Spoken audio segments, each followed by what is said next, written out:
So Greg knows that I have struggled with today's offering. So I do hope that it makes some sense to people.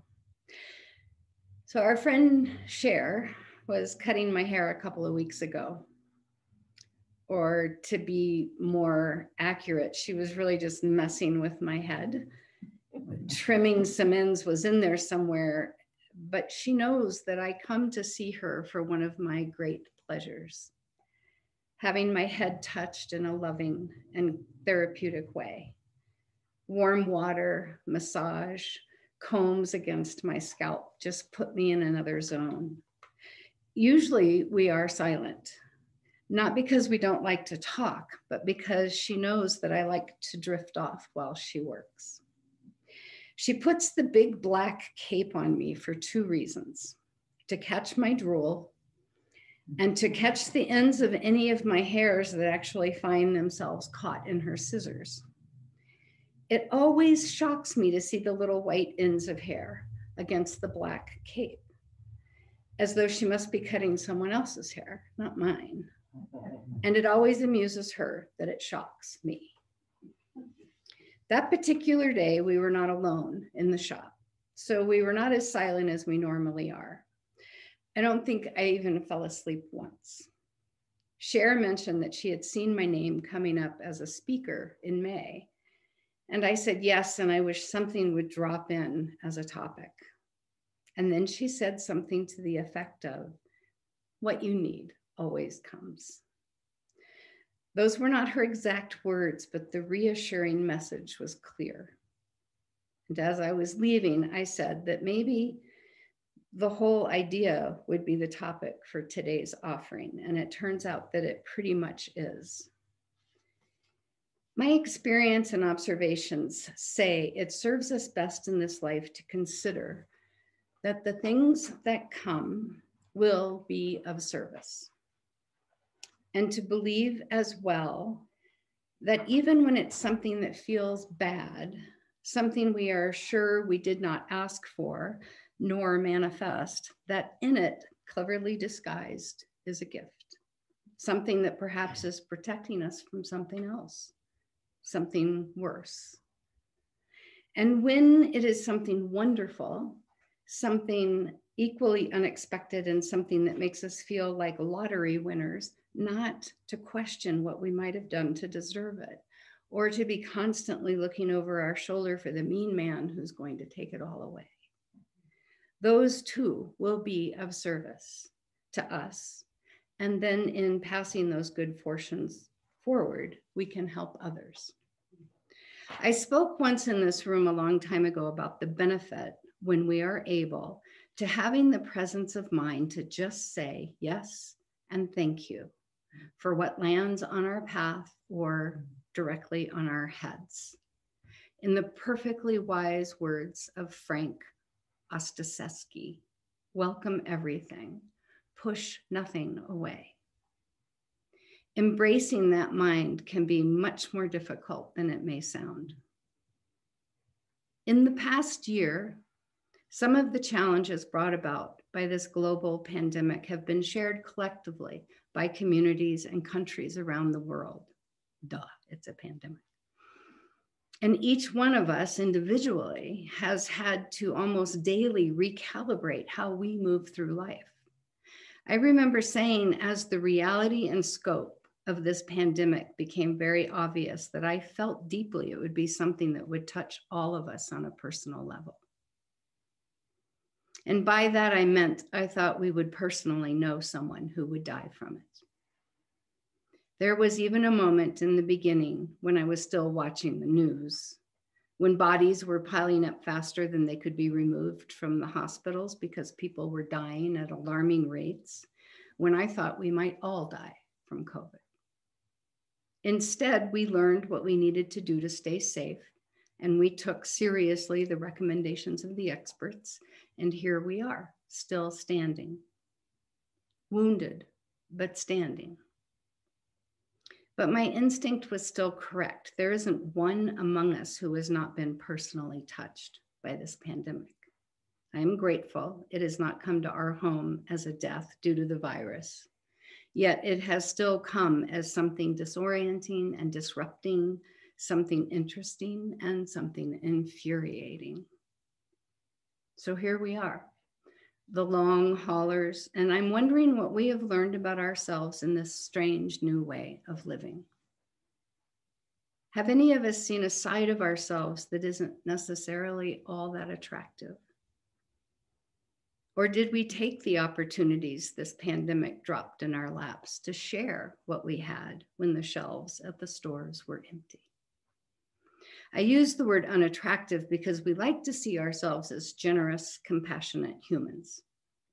When behaviors come through that show us to be even momentarily otherwise, we can recoil from that like we would a bucket full of hot dog poo. It's been fascinating to experience ourselves under circumstances and pressures we have never known before. Things like scarcity and limits. I know most of us have experienced those things at some point in our lives, but never before like we did in early and mid-pandemic times. And the pandemic is still real. It is not over. We are not totally safe from it just because we have been vaccinated. It is still taking hundreds of thousands, if not millions of lives every day. It just isn't happening in this country, so it's easy to forget or to think there isn't anything we can do. There were times in the past year when we were either unable to find what we thought we needed, or we could see it on the shelves at the store, but we were being told we could only have one. That was actually, in my opinion, a good thing to see. After weeks of seeing shopping carts pushed quickly by masked people, overflowing, stacked high with every package of toilet paper available, or all of the Clorox wipes, or all of the bottled water in the store. But we are not used to having those kinds of limits put on us. When I thought I needed something and I drove to the store to buy it and found the shelf empty, it was difficult in that instant to take a breath and say, oh, okay, thank you, I will do without. It was difficult to accept the reality that City Market had no toilet paper. Because when we go after something and we don't get it, it feels like failure. And failure feels frightening. When we refuse to accept whatever the current situation is, it makes the suffering in that situation worse. And that energy ripples out. When we are attached to a different outcome than the one we get, we have to first see and accept that that's what's happening before we can work to make it different. Railing against it gets in our way of changing it.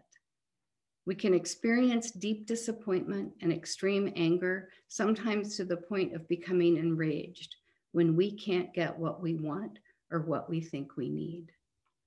And fear is what drives people to rage.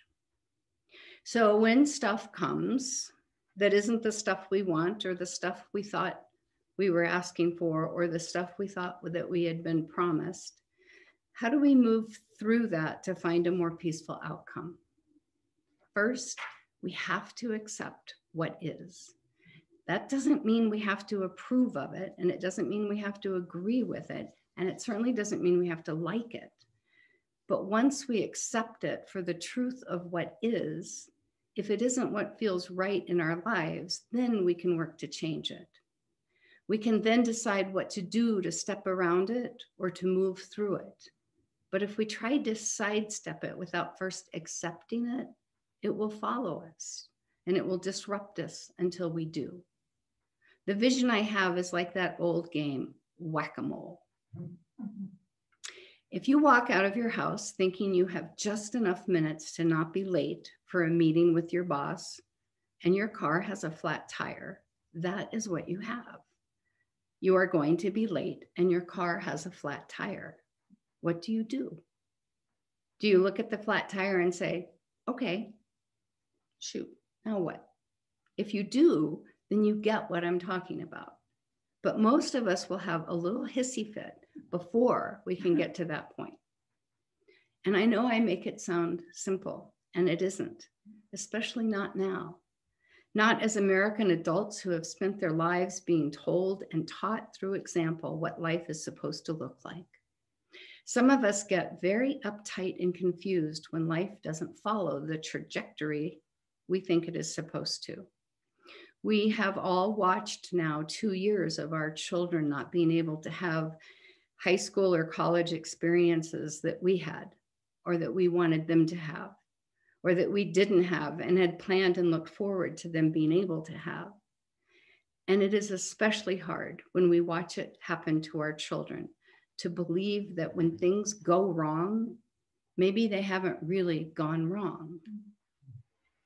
Maybe the thing that feels wrong really is what needs to be. I have a quote taped to my computer, and I'm sorry I can't cite the origin. It says, "Not all storms come to disrupt your life. Some come to clear your path."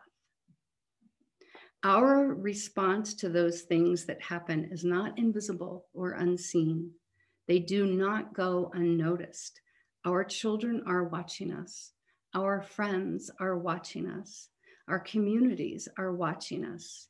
We need more than ever to be mindful of how we speak, how we act, and how we move through the world. There are some things that we have options about, almost to the point of allowing us to mistakenly feel like we have some control over outcomes. There are things we are offered where we are able to say, "Yes, I will," or "No, thank you, I choose to pass." But no one is going to ask you if you would like a flat tire or a loose button on the blouse you wanted to wear, whether or not you wanted to forget an umbrella in a rainstorm, or to lose your ID on a vacation when you still have to get on a plane. Those things that throw us into a place of anger or fear, the bombs that fall into our lives that feel so disruptive and unfair, those are the situations where the safest and smartest place to begin is with a deep breath. And then, okay, here I am. Wow, didn't expect this. Or, wow, I didn't expect this to be so hard. Now what? I know when our very lives are threatened, we do what we have to do to survive. We evacuate when fire is imminently threatening our homes. We hand our wallet over to the thief in the night with a gun. Instinct takes over, and our natural instinct in emergency situations is to live no matter what. Maybe that is truly where some people went early in this pandemic, hoarding and hunkering in, locking their doors, buying guns and ammo, and storming our Capitol. The thief with the gun had come, and she was invisible. But outside of those scenarios, when things land that do not in that very moment threaten our lives, taking a look at an approach that might give you a different outcome could help you actually live longer, less stress, more trust. Accept that what has landed without questioning why, without railing against it, without throwing a hissy fit. Accept it. Then a few deep breaths and move into it.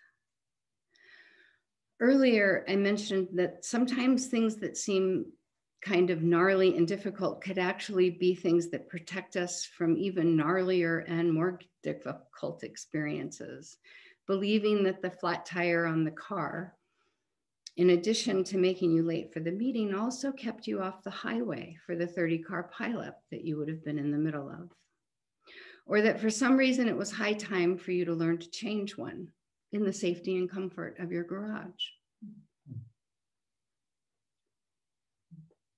so that the next time when you have one on I-70, you know what to do.